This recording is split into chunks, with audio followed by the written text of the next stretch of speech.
Hello students, good morning. कैसे हैं आप लोग? आशा करता हूं कि अच्छे होंगे, आप लोग स्वस्थ होंगे। चलिए, हम लोग द सोल्जर पढ़ रहे थे, ठीक है। इनके राइटर के बारे में हम लोग ऑलरेडी देख चुके हैं।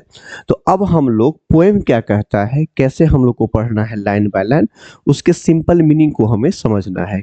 क्लियर है? सबसे पहले आपको ये बात याद रखना होगा, आपके एग्जामिनेशन में ये पूछा जा सकता है द सोल्जर जो है वो किस टाइप का पोएम है। तो आपको क्या आंसर देनी है? सोनेट है, ठीक है, सोनेट है। और सोनेट में कितने लाइंस होते हैं? तो 14 लाइन होता है, 14 लाइंस होते हैं। याद रखना है हमेशा, या नहीं तो आपके एग्जामिनेशन में इस तरीका से भी पूछा जा सकता है, जो 14 लाइन के पोएम्स को क्या बोला जाता है, ठीक है। दूसरी बात ये भी पूछा जा सकता है, जो 8 लाइन्स को क्या बोलते हैं, तो ऑक्टेव, और 6 लाइन को क्या बोलते हैं, तो सिस्टेट, है ना। तो ये आपको ध्यान रखना है, क्योंकि किसी भी तरीका से ऑब्जेक्टिव क्वेश्चन पूछे जा सकते हैं। चलिए, तो इनका हम लोग लाइन बाय लाइन ब्रेक करके हम लोग आसानी से इसको समझने की कोशिश करते हैं। तो देखिए, पहला लाइन कहता है, if if I should die think only this for me. देखिए, सबसे पहले आपको इसके प्रोनाउन को समझना होगा। जो वो प्रोनाउन जो है, आप लोग जानते हैं प्रोनाउन जो है सो नॉन के लिए यूज होता है, तो किसके लिए यूज होगा? ये जो यहाँ पे आई है वो कौन है? रूपर्ट ब्रूक है। कौन है? रूपर्ट ब्रूक है। ये बात आपको हमेशा ध्यान रखना होगा। तो कहते हैं, if I should die think only this of me भी यहाँ पे किसके लिए आया है? किसके लिए? About the writer. It means कहने का मतलब ये हुआ, यहाँ पे भी कौन है? रूपर्ट ब्रूक साहब हैं। बोलते हैं, पहले इसको आसानी से पढ़ लेते हैं, उसके बाद सिंपल मीनिंग को हम लोग देख सकते हैं, ठीक है। That there some corner of the foreign field, है ना, that is for ever England, there shall be in that rich earth, है ना, और रिचर डस्ट कंसिल। कंसिल का मतलब होता है हिडन, है ना। कुछ मीनिंग को आपको छुपाना होगा। देखिए, ये एक डिवोटीज पोएम है, मतलब देश के लिए कैसा प्यार है नहीं है वो बता रहे हैं हमें। तो बोल रहे हैं, अगर मैं मर जाऊं, है ना, अगर मैं मर जाऊं, है ना, इफ आई शुड डाई, अगर मैं मर जाता हूं, है ना, तो थिंक ओनली दिस फॉर मी, मेरे बारे में सिर्फ और सिर्फ यही सोचना है। क्या? है ना, that there some corner of a foreign field that is for ever England. अच्छा, मरने के बाद कहीं ना कहीं उनको क्या किया जाएगा? दफनाया जाएगा, ब्यूरिड किया जाएगा। तो जिस जगह पे उनको दफनाया जाएगा ना, वो जगह कोई भी हो, वो जगह जो है सो वो इंग्लैंड के नाम ही होगा, है ना। इसको हम लोग और सिंपल भाषा में समझने की कोशिश करते हैं। तो देखिए, कहते हैं, है ना, अब दिखाई दे रहा होगा, कहता है, इफ आई डाई, अगर मैं मर जाता हूं, तो रिमेंबर, ये मैंने आपको बता दिया है, only this wherever I am with, जहां जहां जहां पे भी मुझे दफनाया जाएगा, in a foreign field, foreign field कहीं भी हो, मतलब दुनिया में कहीं भी हो, that place will become part of England for ever. वो प्लेस हमेशा, हमेशा के लिए, कभी कभी नहीं, हमेशा के लिए किसका पार्ट हो जाएगा? इंग्लैंड का पार्ट हो जाएगा। ये दिखाता है जो वो कितने अपने देश के प्रति उनका प्यार है। एक सोल्जर का प्यार ही होता है अपने देश के प्रति, है ना।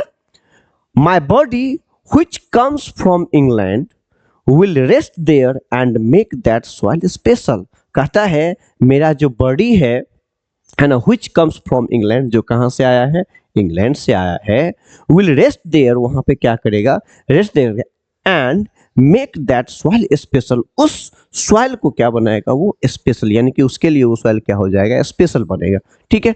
तो मतलब वो कहते हैं पूरा का पूरा, अब मैं समझाने की कोशिश करता हूं। वो बोलते हैं, जो कहीं भी अगर मैं मर जाऊं, अगर मैं मर जाता हूं, ठीक है, तो जहां भी मुझे दफन किया जाए, जहां मुझे भी दफनाया जाए, है ना, वहां का जो एक एरिया होगा, वो एरिया किस, मतलब किस देश के नाम हो जाएगा? इंग्लैंड के नाम हो जाएगा, है ना।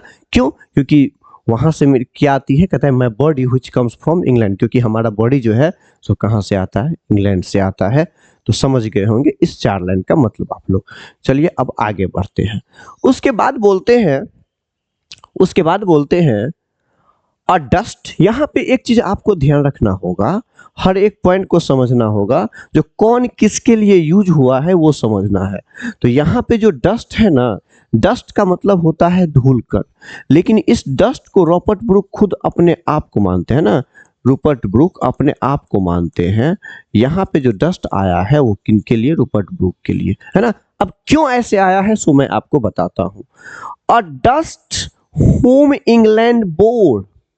अच्छा, होम का मतलब क्या होता है, यहाँ पे क्या होता है, जिसे बोल सकते हैं। होम का मतलब जिसे या किसे होता है, और होम जो होता है आप लोग यानी कि रिलेटिव प्रोनाउन पढ़े होंगे, यानी कि प्रोनाउन में रिलेटिव प्रोनाउन एक चैप्टर होता है, हु, हुम, व्हिच, ये सब जो होता है।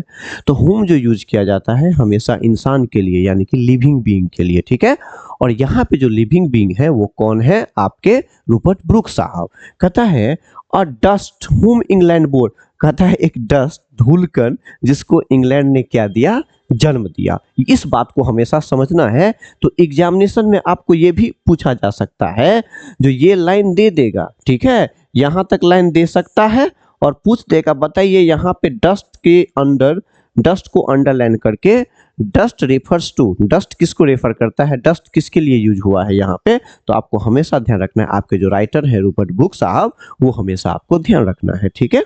कहता है अ डस्ट हुम इंग्लैंड बोर्ड, कहता है एक ऐसा धूलकण जिसको इंग्लैंड ने क्या दिया, जन्म दिया। वैसे हम समझेंगे इस चीज को अच्छे से, शेप दिया, आकार दिया, अवेयर किया, मतलब हर एक को से अवेयर करवाया।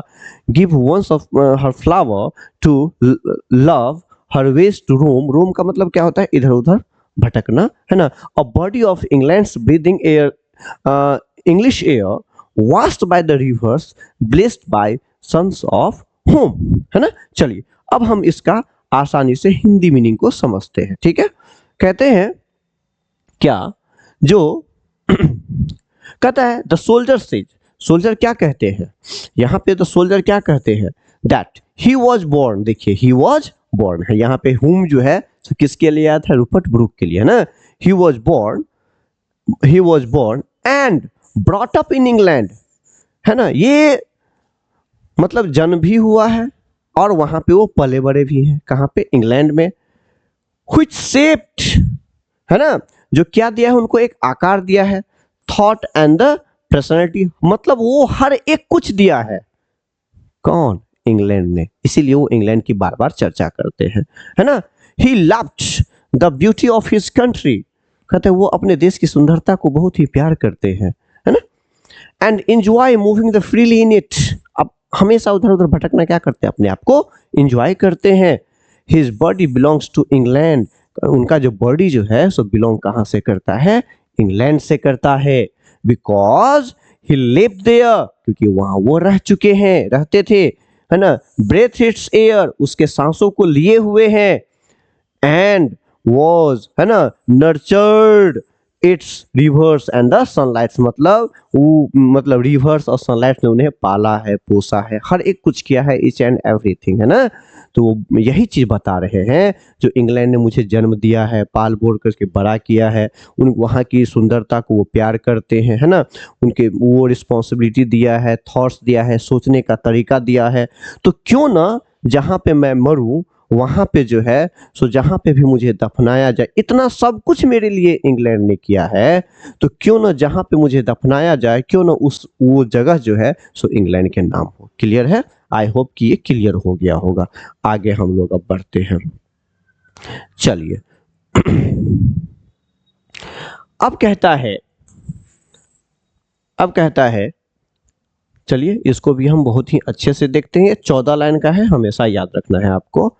And think this heart all evil, evil का मतलब क्या होता है, बुराई है, आप जानते होंगे। Shed away a pulse in the eternal mind, no less gives the somewhere back the thoughts by the England given her sights and sounds dreams happy as her day, है ना। अब देखिए हम इसका आसानी से हिंदी मीनिंग को देख लेते हैं, इसके सिंपल लैंग्वेज में। कहता है ना, कहता है पोएट क्या कहना चाहते हैं, पोएट ये कहना चाहते हैं क्या, आफ्टर डेथ यानी कि मरने के बाद उनका जो हर्ट है, सोल्जर्स का जो हर्ट है, सोल्जर यहाँ पे कौन है, रूपर्ट ब्रूक साहब ये बोलते हैं, become the pure and the free from the evil. Evil का मतलब क्या होता है? बुराइयां, है ना। कहते हैं मरने के बाद वो सभी बुराइयों से क्या हो जाएंगे, मतलब जो भी उनकी गलती हुई है, जो भी गलतियां अगर उनसे हुई है, वो भी क्या हो जाएगी, दूर हो जाएगी, है ना। It becomes a part of the eternal mind, यानी कि infinitive spirit he gives back. वो क्या देना चाहते हैं, मतलब ये फर्क नहीं पड़ता है जो आपको क्या मिला है, फर्क ये पड़ता है आपने क्या दिया है। वो कहते हैं, जो यही चीज बोलना चाहते हैं, मुझे ये फर्क नहीं पड़ता है जो मुझे क्या मिला है, जो मिला है बहुत मिला है, लेकिन अब ये फर्क पड़ता है मैं अपने देश को क्या देना चाहता हूँ। क्लियर है। उसके बाद बोलते हैं, है ना, he gives back the good thoughts and the values that the England give him. कहता है इंग्लैंड ने हिम यहाँ पे किसके लिए आया है, यानी कि रूपर्ट ब्रूक साहब के लिए। बोलते हैं उनको क्या क्या मिला है, थॉट्स मिला है, वैल्यूज मिला है, his memories including the beautiful sites, songs and the happy dreams of his country. मतलब वो हर कुछ वो मिला है उनको जो एक देश से मिलना चाहिए। तो क्यों ना मैं अपने देश के लिए ये सब चीज करूं एज ए सोल्जर, है ना। चलिए आगे बढ़ते हैं। अब कहता है, अब लास्ट का जो आपका दो लाइन बचा हुआ है, बहुत ही आसान भाषा में इसको हम लोग समझते हैं। ठीक है, चलिए। अब कहता है, and laughter learn of the friends and the gentleness in hearts at peace under and the English heaven. Heaven का मतलब क्या होता है, स्वर्ग, है ना।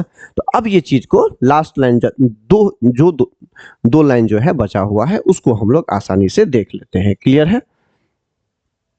बोलते हैं, एंड द लाफ्टर लर्न, कहते द सोल्जर रिमेंबर्स, वो रिमेंबर्स मतलब वो याद करते हैं क्या, that the happiness and the laughter shared with his friends. कहता है जो खुशियां, है ना, वो अपने फ्रेंड से क्या किए हैं, शेयर्ड किए हैं, एंड लर्न, कुछ सीखे हैं, है ना।